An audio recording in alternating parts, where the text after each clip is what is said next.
Hello and welcome to Flash Forward. I'm Rose and I am your host. Flash Forward is a show about the future. Every episode we take on a specific possible or not so possible future scenario. We always start with a little trip to the future to check out what's going on, and then we teleport back to today to talk to experts about how that world we just heard from might really go down. Got it? Great. Before we go to the future this episode, I want to tell you about a podcast that you should go check out called Gastropod. Gastropod is a show about food history and science. Basically all of the weird and wonderful things you never knew about the stuff that you put in your mouth every day. Did you know that the mafia got its start in the citrus business? Do you want to hack your taste buds? Gastropod has all of that.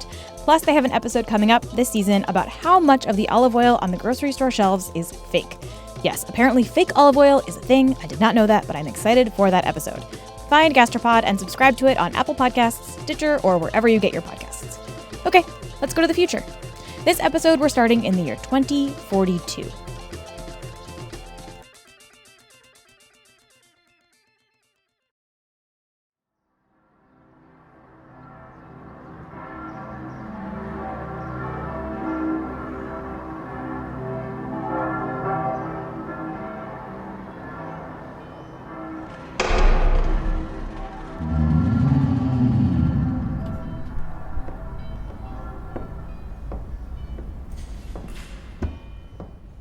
Ladies and gentlemen, thank you for joining me for this inaugural service of the Church of Amalgamation. As many of you know, this has been a dream of mine for many years.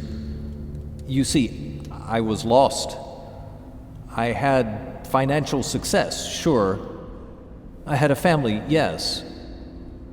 But I never felt grounded. I never felt truly rooted to anything.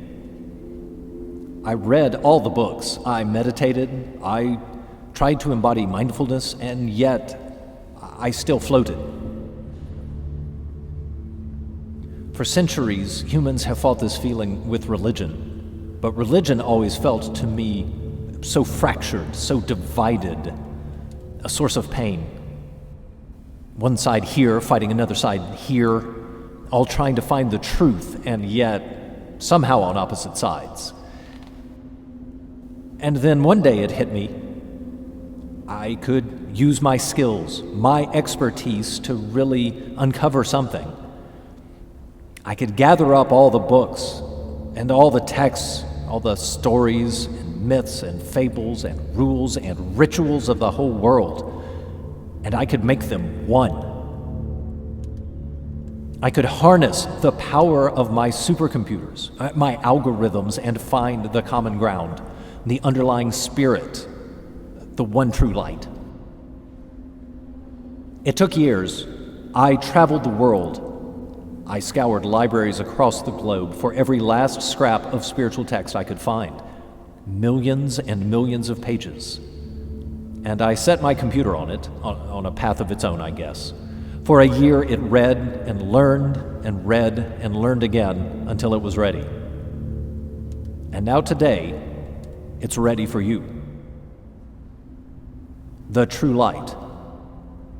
The deepest of lessons. A super religion, if you will. I'm so excited to share it with you. With that, let us hear from the holy text.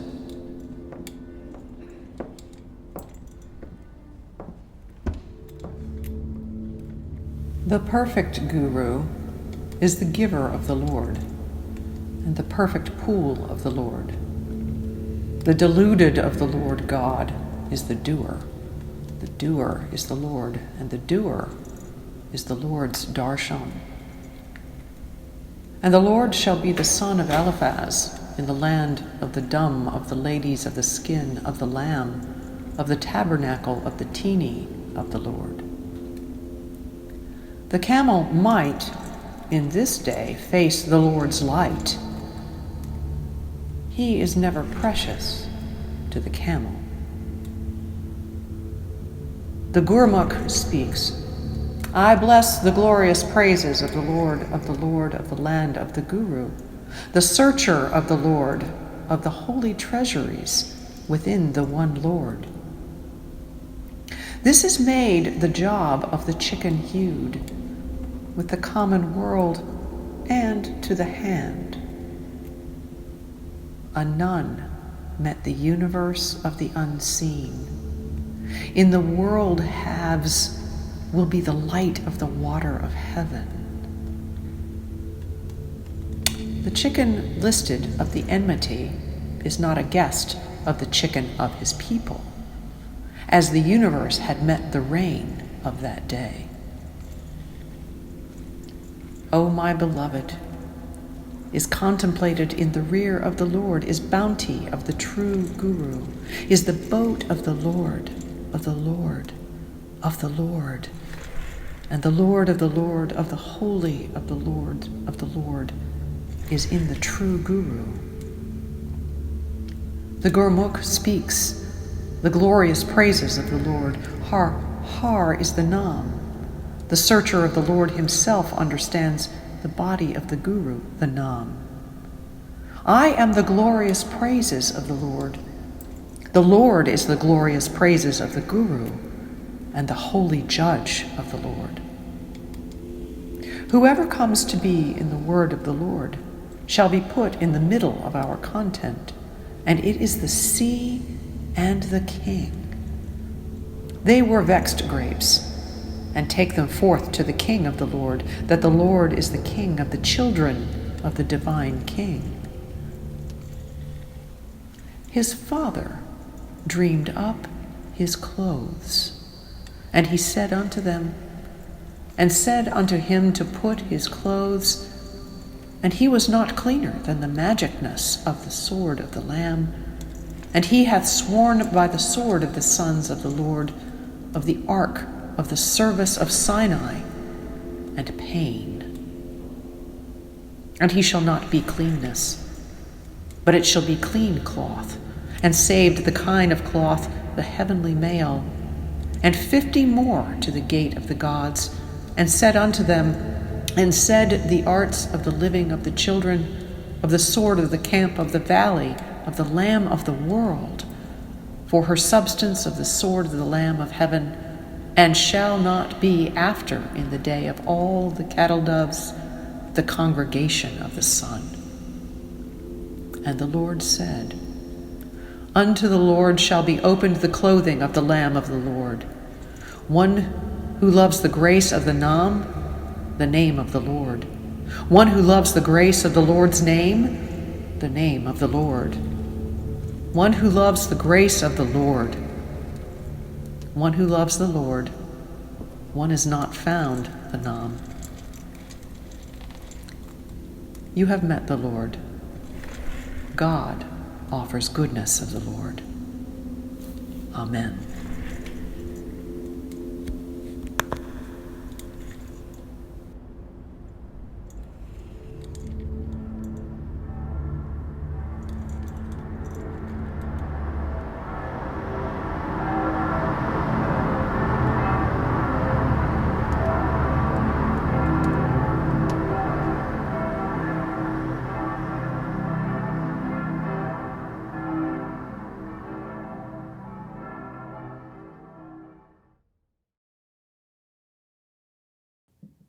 So, in this future, a tech mogul has created a religion by feeding all of the world's religious texts into a machine learning algorithm to generate the ultimate religion. And the scripture that you just heard in the intro actually was generated by a machine learning algorithm. I gathered up about 5 million words of spiritual texts that I could find on the internet, and I enlisted the help of a machine learning master. My name is Janelle Shane, and I train neural networks to write humor in my spare time. You might be familiar with Janelle's work with machine learning algorithms from her other projects. She's used a neural network to generate Halloween costumes, paint colors, craft beer names, and more. And what a neural network is it's a type of computer program that's kind of weird compared to the kinds of computer programs that we're used to dealing with. Like most of the computer programs that we deal with every day, they're programmed to do a specific task. Every single instruction is in there, and they're following a list of instructions. And with a neural network, the computer program itself is actually teaching itself to complete this task. You give it the goal. In my case, I give it some text and I say, I want some more text like this.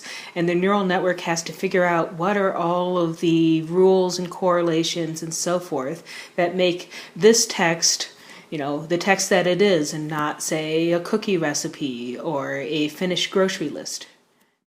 So for a neural network to work, you have to give it something to learn from. That something can be a giant list of fish names, Dungeons and Dragons spells, or, in this case, about 5 million words worth of religious texts. The good news about the religious text database is that there's a lot of data, like hundreds of thousands of words, and this is good because the neural network is starting from scratch. Like, it doesn't even know if it's going to be doing sentences or if it's going to be writing equations or writing code or musical notation. And so it's got to figure out for itself, just from scratch even, that it's got to use letters and spaces and maybe some punctuation and go from there. And so having lots of examples of how to spell words is really good for it. Now, there are approximately 1,000 caveats to this machine learning generated religious text that you heard at the top. And we are going to talk about those caveats a little bit later in the show because they're actually a really important piece of this future. But first, I want to look closely at the text itself. As I was reading it, I thought about how I read scripture every Sunday, and I read it a lot aloud, and it really does lend itself to the general reading and emphasis and cadence, and it's almost a little spooky how total nonsense can be made to sound liturgical in a way. This is Linda Griggs. I am an Episcopal priest and an assisting priest at St. Martin's Episcopal Church in Providence, Rhode Island. You might recognize her voice. She read the algorithmic scripture for the intro. And she wasn't the only one who was impressed by how convincingly religious this text seemed. If you had given this text to me and not told me what it was, I think I would have guessed that it was some sort of religious text. And I that's not just because there are, mentions of God or the Lord or gurus in it. I think even if I had read, a verse like, "This is made the job of the chicken hewed with the common world and to the hand," there's no mention of God there. But if I had read that, I would have thought that sounds like it is. It has a kind of aphoristic, gnomic quality, and I wonder if I would have thought to myself, this must have come from a religious tradition or some sort of a spiritual or a philosophical tradition. My name is Elias Muhana, and I'm an assistant professor of comparative literature at Brown University. I would say the first thing that strikes me about it is the structure. The way it starts with some sort of declarative stuff about almost educating us about some important aspects of this religion before eventually transitioning into a little more of a narrative style and then wrapping it up with a prayer at the end. Very, very believable structure in terms of a short passage. I thought it might be exposing that maybe we've sort of agreed upon a certain register or style that religious texts should have, so that when we translate them into modern English, no matter which text it is or who's doing the translating, they tend to kind of converge on a single style. And that made me think the AI might be actually pretty decent at replicating the style. But don't you start to get really good at noticing bots on Twitter and stuff? Me personally? Mm-hmm. No, I'm an idiot. I'm Lauren O'Neill. I'm a freelance writer and editor, and also a co-host of the podcast Sunday School Dropouts. And I'm Nico Bakulich. I'm the other co-host of the Sunday School Dropouts podcast. The tagline for our podcast is the podcast where an ex-Christian and a non-believing sort of Jew read all the way through the Bible for the first time. I'm the ex-Christian. And I'm the non-believing sort of Jew. And we just discuss what we read. The idea for this episode actually came from an episode of Sunday School Dropouts that Lauren and Nico did, where they fed the Bible into a very similar machine learning system and had it generate new biblical texts, which got me thinking about how that idea could be expanded out beyond the Bible. So let's look at some specific bits of our algorithmic sermon, shall we? One of the things that I really liked about this text is how many animals show up in it. You have chickens, camels, cattle doves, lambs. The camel might in this day face the Lord's light, he is never precious to the camel. The chicken listed of the enmity is not a guest of the chicken of his people. Well, one of the things that I see when looking at the animals, there is a psalm, I can't remember which one, that says, "And there is that Leviathan which God hath made for the sport of it." It's one of my favorite lines in all of Scripture. This is a God who takes joy in creation. What happens if we see the Bible from the standpoint of all of creation? And remember that there are verses about how the moon and the stars and the heavens declare the glory of God. And we do think seriously about the animals and the emphasis on growing and seeds and all different kinds of creatures, because they really are all the way through. You find them in Job, you find them in the Psalms, you find them just kind of everywhere.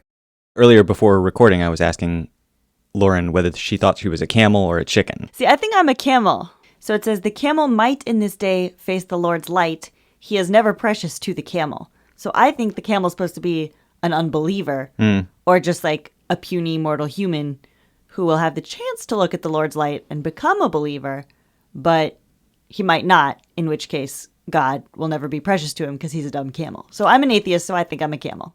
I definitely thought of the camel as being a braver animal, because I think it takes bravery not to hold God as precious. Wow, that's getting deep. You're right. Atheists are braver. As opposed to the chicken, who's just the stereotypical, like, chicken, bok, bok, bok, coward chicken. I'm not totally sure. All we know is that there's a type of job that is the job of the chicken-hued. Yeah. With the common world and to the hand. Duh. That doesn't answer questions. Clear as crystal. But we also know that the chicken listed of the enmity is not a guest of the chicken of his people, as the universe had met the reign of that day. And what do you think about that? Is not a guest of the chicken of his people. Mm-hmm. It's been tossed out, maybe? Been cast out? What happened to this poor chicken? Let him in the coop, please. No, regardless, I'd rather be a camel than a chicken, based on this. If only because we can't even tell what the chicken's deal is. You'd rather take the devil you know. Mm-hmm.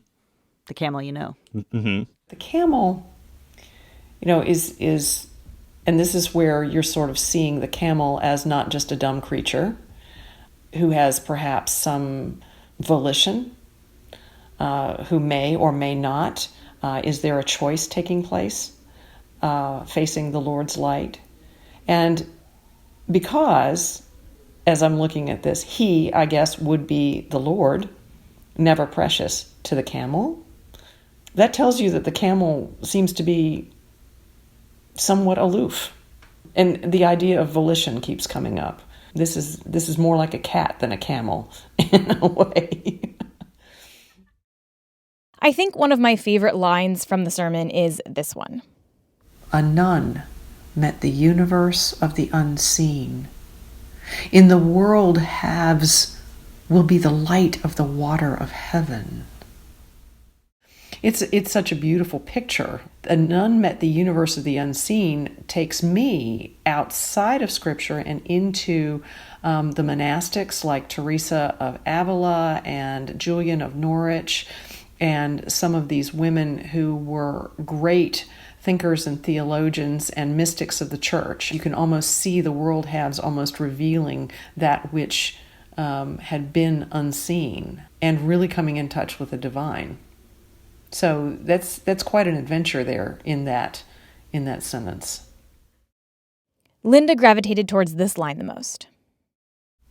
His father dreamed up his clothes. My first thought is Jacob and that coat that he gave to Joseph and the favoritism that came from that resulted in the brothers and their jealousy and the adventures of Joseph that finally resulted in the entire family going to Egypt and the whole start of the story of the people of God as a people of God. And it all came from, in a lot of ways, something as simple as a father's relationship with his favorite son. So, yeah, I see that line as being just the seed of something really amazing and adventurous. I also thought that the little story within the text about cleanliness and cleaning was really interesting. And he said unto them, and said unto him to put his clothes, and he was not cleaner than the magicness of the sword of the Lamb. And he hath sworn by the sword of the sons of the Lord, of the ark of the service of Sinai, and pain. And he shall not be cleanness, but it shall be clean cloth. Likely through many religions on earth, how you dress and clean yourself for both ritual and daily purposes is very tied into religion, which makes sense. Being clean is important, and God is important too. Friends, wash your hands before you eat. Mm-hmm. Wash your hands before you pray. I'm not a student of comparative religion, but I'll bet there's stuff about cleanliness and about special clothes in almost every religion. I also am not a student of comparative religion, but thinking about the Bible, in the Old Testament, there's a lot of rules about cleanliness and clothes that, I mean, they're cast in a religious light, but they also just kind of seem like a society's attempts at being healthy and just having rules about not spreading disease. If I think about cleanness, it kind of actually, this generates, like, for me, the idea, a couple of really specific representations in indigenous religions about cleanness. This is Carol Edelman Warrior. I'm an assistant professor at Cornell University in the Department of English. I'm an affiliate faculty in the American Indian and Indigenous Studies program here. I'm Aani, Alutiiq, Dena'ina Athabaskan, and I'm an enrolled member of the Ninilchik Village tribe in Alaska. So one that a lot of indigenous religions or practices feature is the act of cleaning of a kind of energy through smudging or sweating, like a sweat lodge. Cleanliness, I think, has to do with the type of energies or things that you pick up in your world or in your daily life when you walk, you're just walking down the street and you can pick up something negative, kind of like a magnetic attraction. And so these practices like smudging or sweating can take those things off. So that's what the text is saying to these folks. But what about the concept as a whole? Could this religion even take off? Would anybody follow it? And what is this algorithmic concept missing? All that and more when we come back. So we walked through what this text might be saying. But what about this whole conceit in the first place? This idea that we could generate a new religion via algorithm. Here is where we get into the caveats of the methodology. And these caveats don't just apply to the small-scale algorithm and text that Janelle and I assembled for the episode. They also apply more broadly to this entire future concept. So first, we have to talk about assembling source text. For our little experiment, I only fed the system a tiny subset of information relative to how many religions there are out there. You can find links to all the source texts that I used in the show notes. One of the things that I thought a lot about while compiling that list was making sure that the end result wasn't totally dominated by the Abrahamic religions, so Judaism, Christianity, and Islam. To do that, I had to make sure that I balanced out those books with others. I found a pretty decent supply of texts from what I'll call Asian traditions: Hinduism, Jainism, Sikhism, Buddhism, Confucianism, Shintoism, that kind of stuff. Then I tried to find texts from Australia, Africa, and South America. And that proved way harder than I expected. There are huge swaths of spiritual traditions that do not exist as written text. Take Indigenous Americans, for example. There's 566 federally recognized tribes in the U.S. And that's a lot of different traditions. That's a lot of different oral stories. That's a lot of different worldviews and religious practices. And there's 634 that are recognized in Canada. So that's a lot. This is Carol Edelman Warrior again. She studies oral traditions and Indigenous people, along with being Native herself. But I do spend some time every summer sitting with elders and listening to stories. A lot of times I've told stories that I'm not authorized to write down or share with anybody, but they are for me and for maybe for my family. But I'm always given instructions when I hear those stories of what I can do with them or what, that kind of thing. And sometimes I'm given those stories in increments, and part of those stories might be told to me this year, and then I might get the rest of it or another part of it next year, and then it might not be completed in the telling for another 5 or 10 years because it's so relationship oriented. For most oral traditions, there is no text to be had. And these traditions also aren't evangelical. They are tied to a place and to a community and to a people. The idea isn't to spread the religion to the whole world. In fact, that entire concept doesn't really make any sense to Carol. It's literally a foreign concept. I'm sitting here in Haudenosaunee territory in upstate New York, and that is a foreign concept. It's come here, but it's foreign. Yeah, totally. This means that when it comes to Indigenous people in the U.S., the written versions of stories we get are often recorded by missionaries, whose whole purpose was to convert the quote-unquote savages in the New World. And those missionaries are not exactly reliable keepers of stories. But a lot of those early texts were collected by missionaries.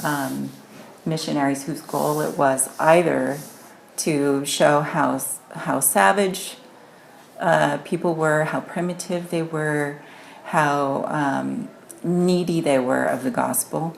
Yes, please continue to send me money because the need here is so desperate. Even if the missionaries were kind and developed relationships with the local people, they still weren't getting an unfiltered version of a tribe's stories. Of course, the people who are their informants are people who speak English. And where did they learn English? They learned it from a missionary. And so whenever they would tell an oral story or tell a sacred story or do some sort of representational act that had something to do with letting this missionary know what their beliefs were, they were very invested in wanting their own people to be perceived as being civilized, being advanced. We are monotheists and so forth. And they may not have been accurately representing their own people's beliefs. When I was assembling this corpus, I absolutely struggled to find respectful versions of stories from oral traditions around the world. So many of the texts that I found for Native American tribes, Pacific Island cultures, Caribbean cultures, and large parts of Africa, I found untrustworthy at best. The books that I could find online were almost always written by colonial settlers, and they often had dismissive names, like Myths and Weird Tales Told by the Miwok Indians of California. Or they characterized the people that they were writing about in extremely racist ways. Often, they began with an explanation of how the natives did not seem particularly forthcoming with their explanations and translations of religious stories. In a book called Myths of the Ife, published in 1921 about the Yoruba people in Nigeria, the author writes that, quote, "The reticence of the natives on religious subjects made it necessary to piece much together from incantations and chance remarks." This is all to say that I really wanted to include original pre-colonial spiritual traditions, but I found it really hard to find any that I actually trusted. And our future tech mogul who might try this will likely find the same thing. And maybe that's okay. A lot of the stories from those traditions are not supposed to be shared. Plucking them up out of their culture to use for our own purposes with no regard or real respect from where they come from is a pretty clear example of appropriation. But even for evangelical religions, we can't just take the text at face value. Another thing that we have to think about as we gather texts for this future religion is the translation and versions of the story that we're using. Our algorithm is not very smart, and it needs all of the text to be in one language. So in this case, I used English translations. I noticed, for example, that you used Yusuf Ali's translation of the Quran into English. Now, one could say, well, that isn't the real Quran. That's not in Arabic. Well, that's true. And the Quran itself puts a primacy on the Arabic language and the Arabic text. However, Yusuf Ali's translation has been read by hundreds and hundreds of millions of Muslims and non-Muslims throughout its history. I mean, maybe, in the billions. And so it's a profoundly influential text. I mean, there are many more Muslims in the world who cannot read Arabic than there are Muslims who can and do read Arabic. In some cases, the translation really just doesn't capture what the people are trying to say. And something that is completely lost in almost every translation I've ever come across is the fact that the majority of indigenous languages from the Western Hemisphere are verb-based rather than noun-based. There's the word ashbiarapyu in the Picani language, and there's the word teot in the Nahua language, and there's many of those words that have been translated as Great Spirit. It's usually Great Spirit, or Lord, or God, or something like that. And they were represented by missionaries and by ethnographers as being gods or deities. But in fact, it is much more, it's an idea that's much more in keeping with science, actually, physics. It's like atomic motion. It's like this, the thing that vivifies the universe. It's the stuff that is constantly in motion, becoming and unbecoming. It's also important to remember that these texts, even when translated well, do not exist in a vacuum. Every religious text has a context, and that's a context that our computer does not know. You're never really just looking at the words. It's not a matter of let's study this text for the text's sake. You're not approaching it the way you would approach a poem. You're always contextualizing things, and you're trying to the extent that you're trying to explain what a text means or how it was interpreted. It's not just who wrote something, but who they wrote it for, and when they wrote it, and what were the circumstances under which it was written. You're looking at where it came from and how it may have been influenced by other traditions, and where certain ways of expressing things about concepts like divinity or the relationship of the human of human beings to God. How have these complicated ideas been expressed in other religious traditions, and how might they have influenced this one? And people could be pretty clever, too, in terms of authorship. For example, the irony that is sometimes used in some of the Hebrew scriptures, when you think you're reading one thing, but actually, if you look deeper, wasn't the author perhaps trying to tell us something else when we're talking about how wonderful King David was, for example, and yet talking at the same time about the bad things that King David did? Well, maybe the author is actually quietly trying to say, maybe God said from the very beginning, you should worship me and me only, and this king thing is kind of temporary, and you're kind of learning from David's bad behavior that kings aren't such a good thing. But that's the undertext. That's the irony that's coming through. Even if we did have perfectly translated, contextualized, accurate, and authentic texts for every single religion, we still wouldn't have enough information, because a spirituality is almost never entirely contained by the text alone. Well, think about it this way. If you were to give the Bible to a people on a desert island, and you were to come back 2,000 years later, would you have what we have? Would you have the history of the church? Would you have the Catholic Church? Would you have the Orthodox Church? Would you have Protestants? And would you have even the rituals and sacraments that we associate with Christianity? If you were to give the Quran to some people living in a continent who never had any contact with other people, or who had never heard of Islam, would they have anything remotely similar to what Muslims today believe and practice? The answer is absolutely not. One of my favorite theorists in sociology of religion is Emil Durkheim, and he talks about something called collective effervescence. This is Beth Duckles, a sociologist and a writer. You might recognize her as the person who spent 20 years thinking she had a peanut allergy from the last episode. collective effervescence is such a cool term, although it's kind of a nerdy term. But what it really means is it's that moment when you're in a group of people and you have this experience that you can't explain to anybody else. So I often think of collective effervescence in terms of when we spend time at a ball game and you get into the chants, or when you're at a concert and you try to explain to people who weren't at the concert like how amazing that concert was. It's this collective experience of creating something bigger than yourself.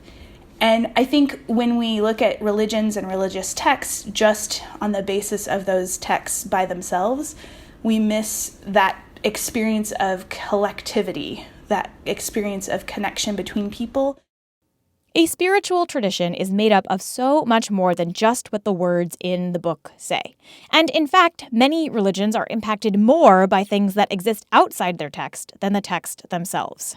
You could argue that, like the films about biblical subjects are more important in a way to what Christianity is today than the Bible, because they inform the understanding of Christians and Jews to a greater extent than the original text does. So if you were to include like the film script of some big Hollywood blockbuster movie about Jesus or about Moses or something, then you would, in a way, you'd be drawing upon a religious text that has a larger audience, in a sense. And, the same can be said of the Islamic tradition.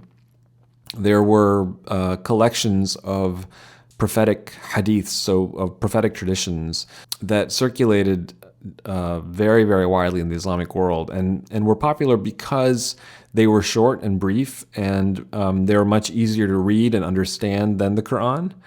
And they gave you a sense of what you had to do to be a good Muslim. So there's a very famous collection of 40 prophetic traditions, like the top 40 things that Muhammad said or did. It was kind of like almost like a listicle, of things that you really should know as a Muslim. And that was enormously popular, and in many ways helped, form what we think of today as Islamic orthodoxy. Then there are caveats on the other end, after the algorithm has chewed through everything that we've given it. It's not like the neural network just spits out an entirely perfect final text.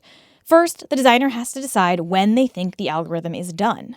It has a feedback that it gives me where it tells me how well it thinks it's doing at copying the input text. That's Janelle Shane again, our algorithm wrangler. And so I can kind of look at this number that comes back and say, okay, it thinks it's doing better, it thinks it's doing better. It hasn't improved in a while. Maybe it's gone as far as it can with the amount of resources I've given it. Once you decide that it's done, there is actually a whole lot of selection on the part of the engineers. Janelle and I picked the bits that the algorithm generated that we found most interesting and compelling. We could have said, okay, whatever the computer spits out at the 5th checkpoint will be our new religion, it is decreed. And we would get something and, we might not like it. That would be what we were stuck with. But yeah, definitely the process of me selecting these lines, it's going through a pretty significant filter when I'm sitting and looking at it and saying, oh, chicken. That line looks interesting. Let's include the line about the chicken. Janelle sent me a bunch of other lines that we didn't include in our final sermon. So this is really more of a collaboration between a human and a neural network than it is an entirely network-dictated text. Ultimately, this concept of gathering everything up and putting it all into an algorithm makes more sense and is more attractive to some traditions and people than it is to others. Like it is exactly as antithetical to indigenous value systems where expansion and uncontrolled consuming is something that so many of our traditions teach against in our oral narratives and in our religions. Even the trickster figures in so many of them are supposed to show the folly of ingesting so much because it inevitably destroys everything that you need to maintain or sustain. Our fearsome figures, our monsters in our oral traditions often have that hyper-consuming behavior.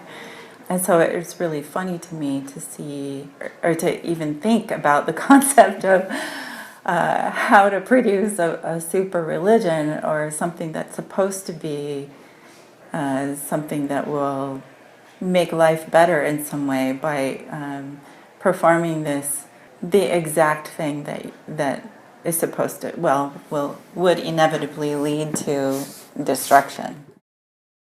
Despite all of these caveats, though, it's actually not that hard for me to believe that someone might try something like this. Many people today already assemble their own religious traditions by picking and choosing what they like best.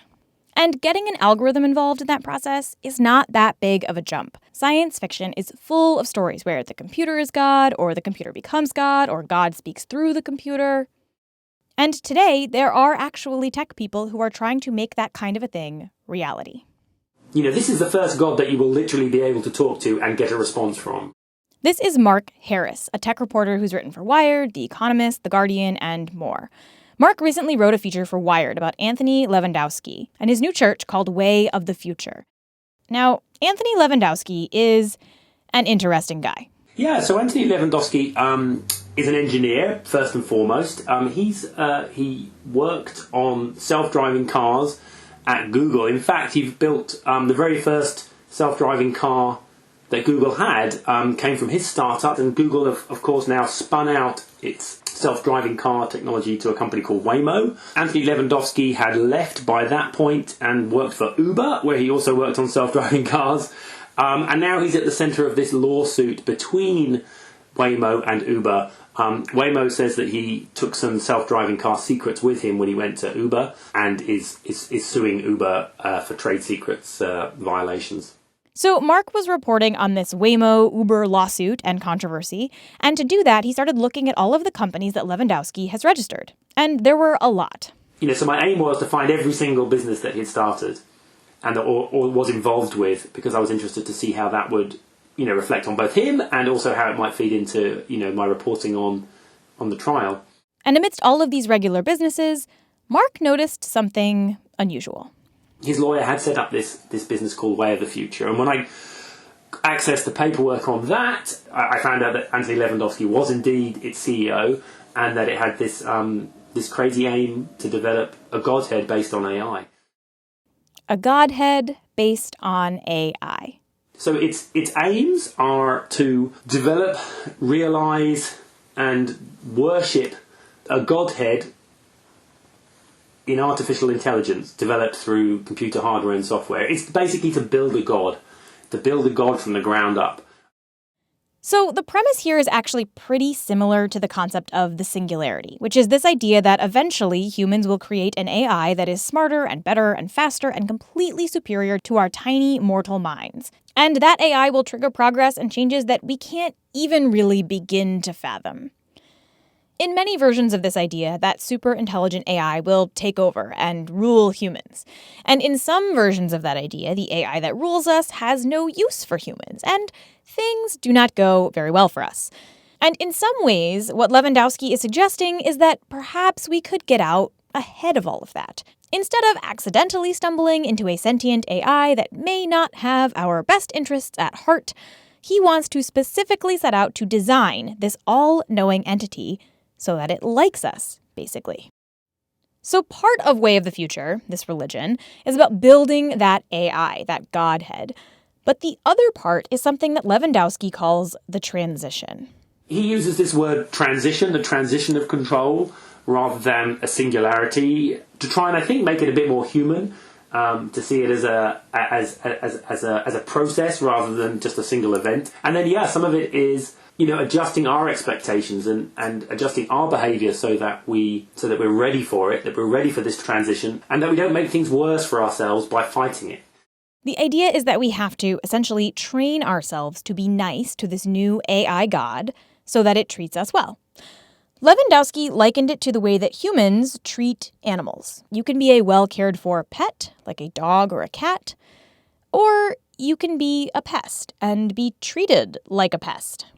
Would you rather be a creature that a smarter creature wants to have around it, or would you want to be one that's annoying and pesky? Obviously, humanity has pretty much wiped out a lot of the large carnivores in the world, the ones that threatened us. The wolves. We don't have wolves in our cities anymore because, they threatened us and they were annoying and they would eat our livestock and they would, threaten our families, and, we decided we didn't want them around. Or, in fact, we turned them into dogs. We turned them into pets. And so he's really kind of thinking about that. How can we give best value to a future divine intelligence? And the best way we can do that is really to be like dogs, to be amenable to it, to be friendly, to be worth having around, not to be an annoyance. If we start yapping and nipping and biting at this intelligence, perhaps it'll just decide that we should go the way of the wolves, either, simply not be around it or put on a very small reservation and be allowed to get on with our lives there. I find that analogy a little bit terrifying. It's absolutely horrifying, isn't it? Right? I mean, if your choice is between being, eradicated like mosquitoes or being, pampered and totally restricted and totally neutered, quite literally, both neutered in terms of agency and in terms of your biology, like dogs are. I can't decide whether I think that it's going to be harder for Lewandowski to actually make this super intelligent AI, or whether it's going to be harder for him to convince us to behave like nice dogs and worship it. But either way, the number of people investing in some kind of union between tech and religion is only going to increase. And maybe this version that I've come up with, this religion by machine learning, isn't quite the way of the future. In fact, Elias had a much better idea. If artificial intelligence can tell me what book I'm likely to want to read next after I read this one, like in a kind of Amazon suggests way, and if an algorithm can tell me what kind of music I'm likely to want to listen to based on my previous listening habits on Pandora, why can't it also tell me what sort of faith system would be best for me? So maybe not this specific algorithm result, but I can totally imagine somebody designing an algorithm. Let's say somebody were to read say, this year I'm going to read these 10 religious texts, and I'm going to read them in a format that I devise where I can essentially mark them up, using like markup, semantic markup. And I'm going to I'm going to give a thumbs up to paragraphs or verses that I find compelling and interesting, and thumbs down to things that I don't like or find boring or just not helpful to my life. You could imagine that at the end of that whole process, that would be very valuable metadata for some sort of algorithm that could then basically go through that entire body and cobble together a very useful sort of like Amazon suggests these 5,000 words as the core of your own religion. And I can totally imagine that happening. Do you want to go into business together? For sure. I feel like we can make a lot of money with this. Yeah.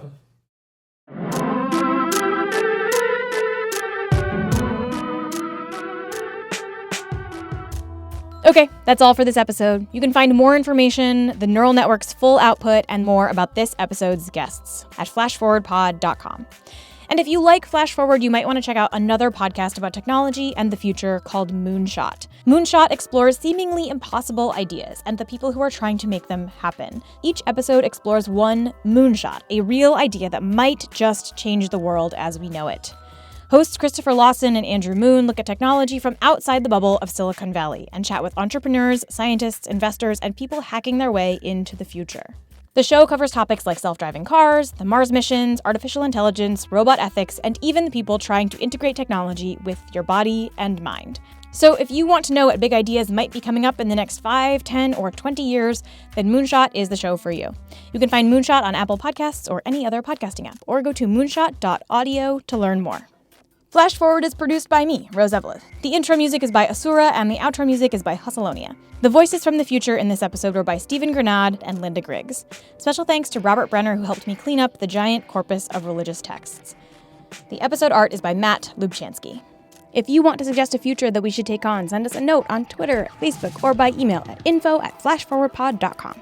I love hearing your ideas. This idea actually was suggested by my mom. And if you think you've spotted one of the little references that I've hidden in this episode, email me there too. If you're right, I will send you something cool. And if you want to support the show, there are a few ways you can do that too. Head to flashforwardpod.com/support for more about how to give. If financial giving is not in the cards for you, you can head to iTunes, you can go to Apple Podcasts, you can head to Apple Podcasts and leave a nice review, or just tell a friend about the show. That really does help. That's all for this future. Come back next time and we'll travel to a new one.